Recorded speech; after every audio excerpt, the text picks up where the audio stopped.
Good morning, everyone, and welcome to the Ankerstar Wealth Market Update. I'm your host, Allison Ankerstar, and today we'll be talking about Microsoft's decision to stream Xbox games, the lack of financial technology IPOs, and trading cards for college athletes. But before we begin, as a reminder, this is a financial education presentation and should not be construed as personal financial advice. Full disclaimer information is available at ankerstarwealth.com. Good morning, Steve. Microsoft just announced that it will release an app to enable Xbox streaming to smart TVs. Will this boost the stock? Hey, good morning, everyone, and thanks, Allison, for that introduction. I don't know. This is kind of a gutsy call here by Microsoft. I think on one side, I think it enables that impulse buyer, right? Instead of everybody trying to parents going crazy at Walmart at 5 a.m, during the Christmas season, trying to get the latest Xbox and, PS5 and those sorts of things that require the console of, hey, let's just stream it, right? Put an app on your smart TV and boom, impulse buy, right? You can, download the game and you're right into it from there. So I kind of like it from a getting with the times sort of thing. Everything should be right at your fingertips at all times because that's what technology does. I am a little bit concerned about the monetization though of it because they aren't going to be able to charge. I haven't bought a gaming console in years, but I think they're $300, $400, $500 or whatever. And of course the game's on top of that. So they might be leaving some revenue on the table. So I think it's a trade-off between the higher margins of the consoles and games and things to go with it versus the lower margins, but higher volume possibly of the streaming games. So we shall see. The movies have gone through that, right? You can either go see it in the theater or you can stream it to your house for less, but you don't get the full theater experience. So we'll kind of see. Overall, when you look at Microsoft stock, though, I think that, it's been beaten up with the rest of tech and it doesn't deserve to be. So every tech firm, pretty much you go to their 6-month chart and it looks the same.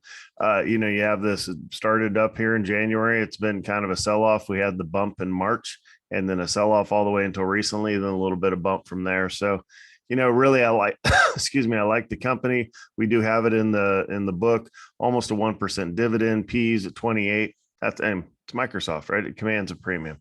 So overall, I think it's probably good that Microsoft is getting with the times by streaming their games or going into that space.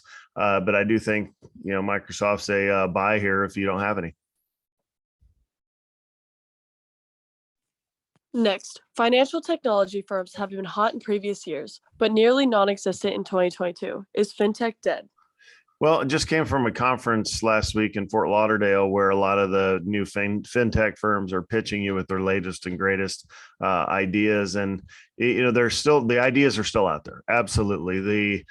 From making, you, the investor's life easier with a better user interface on things, slicker paperwork processing, being able to move your funds all over the place at a moment's notice, right from your smartphone. All of that's fantastic. I even found there's a little, on messages on Apple, at least, found a little Apple Pay thing that maybe had been there forever and I never noticed it, but I noticed it yesterday. So you just click on it and send $40 through somebody through Apple Pay from messages, just like Facebook did. So I think they copied that functionality through Facebook Messenger. But the ideas are there. What's not there is are the IPOs, right? And the unicorns and everybody, looking to put money behind the latest and greatest firms. So why is that? Well, you have the market selling off pretty hard, technology getting hit especially hard, already in a bear market. So I think a lot of folks, like they have the co-founder of Stripe here saying, you know what, why now? Why not just wait, right? Nothing really changes. Why don't they wait for the market to turn, the economy to turn, inflation to kind of take a break, maybe wait till after the elections, if the elections kind of take the market back higher. So it's just, now's not the time, which is really weird, because generally you have a lot of new money flowing into these new names, especially if you're running a fund, which, I tend to go with more traditional names is where we kind of invest in. But for funds out there that invest in fintech and things, they really don't have anything to invest in because the IPO market has pretty much come to a screeching halt this year. So I think there it ebbs and flows. Sometimes IPOs, there's one like every day. Sometimes you just don't hear of anybody. But that's kind of the way it works. So right now we're on a pause for fintech for sure.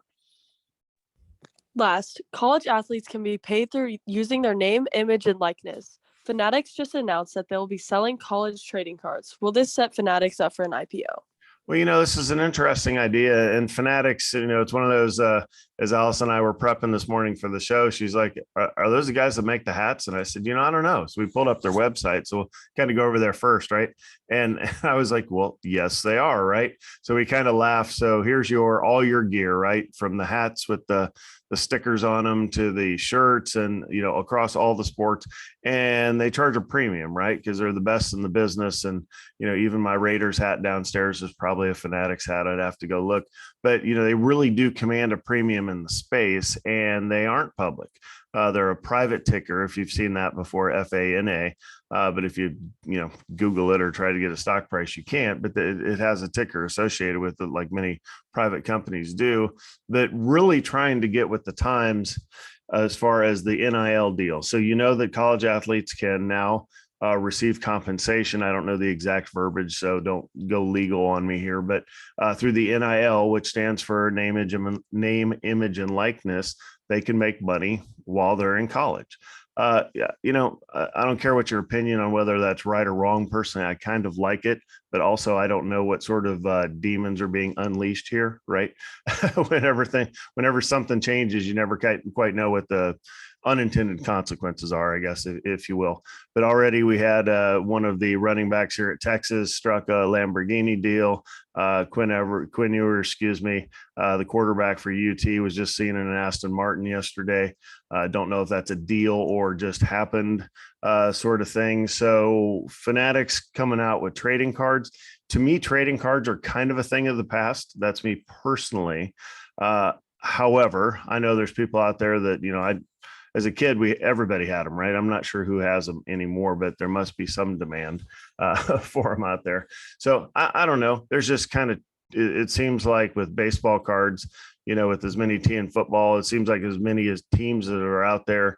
And then there's, so many players, it's kind of hard to keep track of. And then if you do go into the college, with 350 some Division I teams, are you talking like if you did football, every player on the team? I mean, there's players that are on teams that are walk-ons that, are kind of practice players only that suit up, like when, like Texas has several players that have the same number, right? And the one doesn't play, right? So, I mean, they can have all kinds of players. Or do you just do the traditional skill positions, if you will, kind of the fantasy, you think fantasy type folks, the wide receivers, running backs, quarterbacks?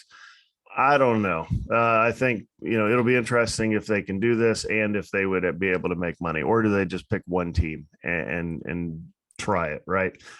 So, yeah, I don't know. I think it's a little bit of a venture into the past, but I think that from a conceptual basis, I like that they're trying to get in on the NIL push, if you will. Obviously, it's in the news. Nick Saban's been vocal about talking out against it and then kind of walking back his comments, kind of like sticking with the times, right? Because it is. So I think we'll see more things like this pop up. As far as, is it a path, to your question, is it a path for Fanatics to IPO? I don't really think so. I don't think this will be the one thing that makes Fanatics the hottest next stock to own. And even if they did IPO, I'm really not interested in the space as far as money. So, but I'm sure there's people that would be. So I think the jury's out on this one, Allison. We'll have to kind of wait and see where it goes. But a lot of interesting things coming out of the NIL, rules and what athletes are allowed to be paid for now. Thank you, everyone, for your questions. Please submit your questions as a comment through social media or directly to our email at vipservices@ankerstarwealth.com. And don't forget to like and subscribe to get daily updates. That's all we have for today's show. I'm Allison Ankerstar. We'll see you back here Monday.